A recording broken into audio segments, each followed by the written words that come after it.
Hello, how are you all? I hope you all are fine at your home. So, here I am, your computer teacher, Miss Neha. So, I think you all have seen computer from outside. So, today I will discuss with you computer from inside. So, I hope you all are ready. So, shall we start? Okay. So today we are doing second chapter, computer inside the system unit. So today's our first topic is system unit. System unit is a box like case that stands near the monitor. Okay. So system unit क्या होता है?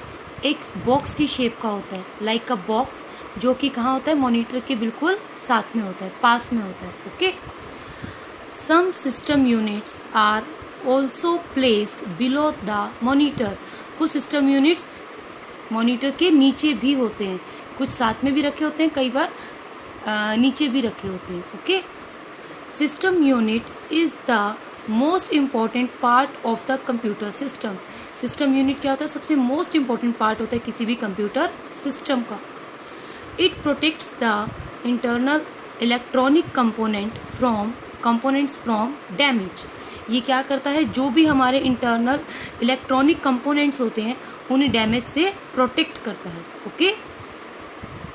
It is also called computer case. इसका second name क्या होता है? Computer case. The electronic components and most of the storage devices of computer reside inside the system unit. Most of the electronic components और ज़्यादातर storage devices जो भी होते हैं कंप्यूटर के, वो सिस्टम यूनिट के अंदर होते हैं. ओके.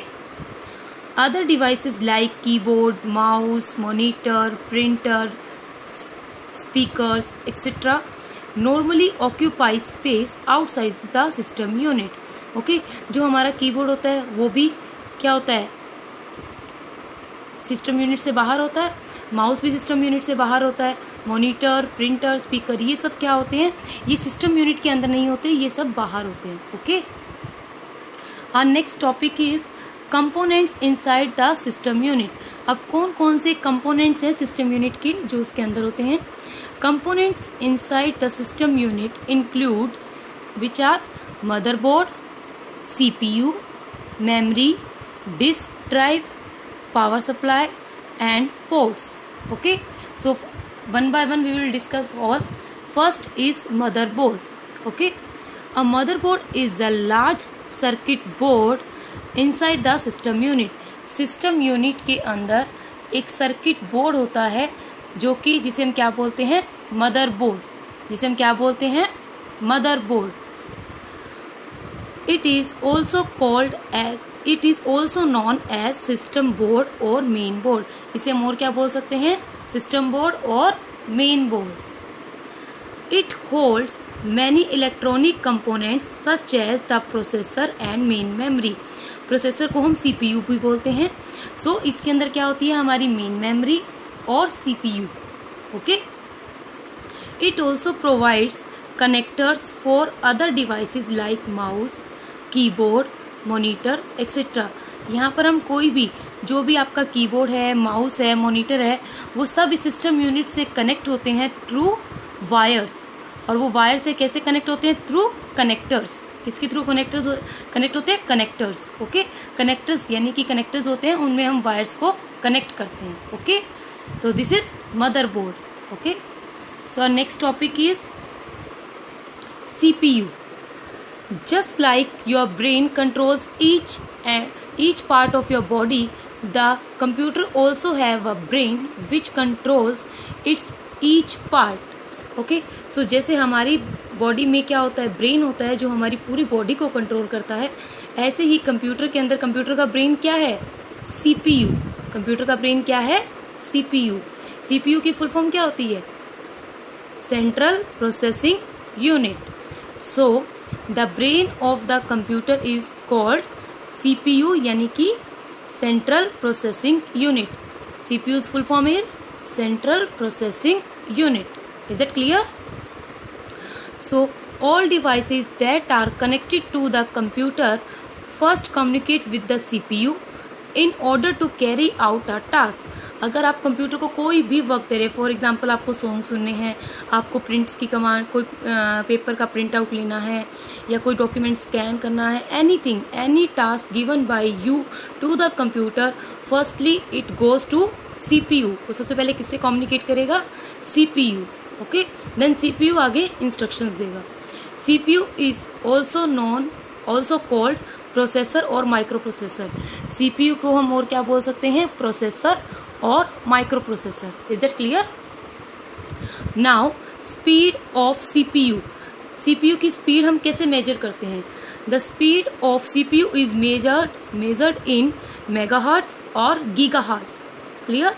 किसके में हम स्पीड को इसको मेजर करते हैं? गीगाहर्ट्ज और megahertz. The faster the speed of the CPU the faster the computer can operate. जितनी फास्ट स्पीड होगी CPU की, उतना ही फास्ट हमारा कंप्यूटर वर्क करेगा। Okay, the speed of CPU is increasing day by day. Day by day हमारे जो CPU की speed है वो क्या हो रही है? Increase. Okay, our next topic is memory. Memory हमें RAM and ROM. As we all have memory that help in remembering the things, computer also has a memory which remembers many things by storing data inside it। जैसे हमारे पास brain है, brain के अंदर क्या होती है? Memory होती है, जिसके अंदर सारी चीज़ें हम जो भी याद कर रखते हैं वो मेमोरी में होती है हमारी। एज सेम कंप्यूटर में भी क्या होती है? मेमोरी। ओके, तो मेमोरी के अंदर क्या होता है? सारा डेटा स्टोर होता है, सो दैट जब भी हमें रिक्वायरमेंट होती है मेमोरी से हमें वो डाटा मिल जाता है। Memory in the computer is measured in bits and bytes. Bits क्या होती हैं? 0 और 1। कंप्यूटर ओनली मशीन लैंग्वेज समझता है, आपको वो मैं नेक्स्ट चैप्टर्स में बताऊंगी। So for here I am telling you only small information. So bits क्या होती हैं? 0 और 1, बिकॉज कंप्यूटर को और कोई लैंग्वेज नहीं आती, कंप्यूटर ओनली मशीन लैंग्वेज समझता है। तो मशीन लैंग्वेज क्या होती है? 0 और 1। 0 और 1 को हम क्या बोलते हैं? बिट्स। और जब हम 8 बिट्स को मिला देते हैं तो हमारा क्या बनती है? 1 byte. Okay, so computer memory usually consist of 1 और more chips such as RAM and ROM on the motherboard. Motherboard पर 1 या मोर देन 1 भी चिप्स हो सकती हैं, RAM and ROM. Okay, so next is RAM. What is the full form of RAM? Random access memory. Random access memory. RAM is called the primary memory or main memory that stores data and instructions temporarily in the computer। RAM क्या होती है? RAM का second name क्या है? Primary memory. और third name क्या है? Main memory. यानी कि RAM को हम प्राइमरी मेमोरी भी बोल सकते हैं और मेन मेमोरी भी बोल सकते हैं। इन दिस क्या होता है? जो भी हमारा डेटा होता है वो टेम्परली स्टोर होता है। When you start the computer, certain files get loaded from a storage device such as hard disk into RAM। कोई भी डेटा है जो हमारा कंप्यूटर के अंदर है वो किस में होता है? Hard disc. When we start computer, जो भी हमें इंफॉर्मेशन या जो भी डेटा हमें रिक्वायर्ड होता है वो हार्ड डिस्क से किस में आ जाता है? रैम में। ओके, जो भी फाइल्स या डेटा रिक्वायर्ड है हमें वो किस में आ जाता है? Hard disk into RAM. These files remain in RAM as long as computer is running. ये तब तक कंप्यूटर के अंदर रहता है, यानी कि रैम में रहता है जब तक हमारा कंप्यूटर ऑन है। जैसे ही आपने स्विच ऑन किया कंप्यूटर को, तो जो भी आपको फॉर एग्जांपल आपको कोई भी फाइल रिक्वायर्ड थी तो वो हार्ड डिस्क से किस में आ गई? रैम में। और जब तक आपका कंप्यूटर ऑन है तब तक वो फाइल किसी में रहेगी? रैम में। वो तब तक किस में रहेगी? रैम में। और जैसे ही आप कंप्यूटर को स्विच ऑफ कर दोगे तो वो फाइल क्या हो जाएगी? रिमूव। वो वापस हार्ड डिस्क में नहीं जाएगी। हार्ड डिस्क में कब जाएगी? जब आप उसे सेव करोगे। ओके, द प्रोग्राम और work you execute on the computer also get stored in RAM temporarily till the time the computer is running. कोई भी डेटा रैम के अंदर टेम्परली सेव होता है, यानी कि तब तक सेव रहता है जब तक कंप्यूटर ऑन है। जैसे ही कंप्यूटर ऑफ हुआ वो डाटा क्या हो जाएगा? Remove. RAM is a volatile memory. RAM को हम और क्या बोलते हैं? volatile memory. It loses the content when the power is switched off.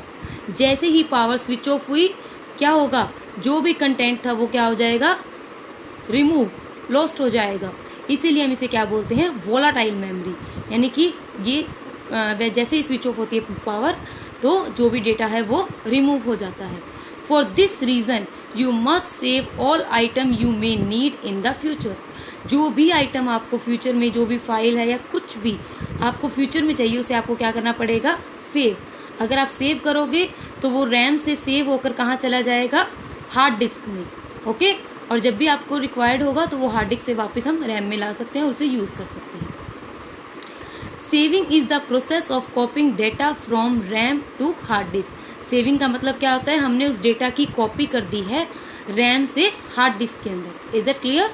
So this is our RAM. This is the picture of RAM. Okay. A peripheral device is a device you connect to a computer to expand its capabilities. Example: keyboard, mouse, microphone, monitor, printer, scanner, external hard disk, webcam, speakers. So peripheral devices क्या होते हैं? Peripheral devices होते हैं जो हम computer के साथ connect करते हैं, जोड़ते हैं, so that कंप्यूटर की जो कैपेबिलिटीज़ हैं वो एक्सपेंड हो जाएं, यानी कि बढ़ जाएं. जैसे कि अगर हमें टाइपिंग करनी है तो हम कीबोर्ड यूज़ करते हैं, कुछ सेलेक्ट करना है तो हम माउस यूज़ करते हैं, माइक्रोफोन्स यूज़ करते हैं, मॉनिटर, प्रिंटर, कुछ भी आपको प्रिंट आउट लेना है, स्कैनर, कुछ स्कैन करना है, एक्सटर्नल हार्ड डिस्क यूज़ करते हैं. अगर हमारे पास कुछ लार्ज अमाउंट ऑफ डाटा है जो हमें सेव करना है तो हम हार्ड डिस्क का यूज़ करते हैं. वेब कैम यूज़ करते हैं for live chat and speakers. Okay. Next is if the processor is the brain as it controls every device of computer, then the motherboard is certainly the spine onto which all other devices are connected. जैसे कि CPU या फिर processor को हम computer का brain कहते हैं, वैसे ही मदरबोर्ड को हम क्या कहते हैं, स्पाइन. जैसे हमारी बॉडी में स्पाइन होती है ना, तो वैसे ही कंप्यूटर की स्पाइन क्या है, motherboard. Okay. So I hope today's topic is clear to everybody. If you have any doubt, then please message me personally. Okay? Thank you. Bye bye.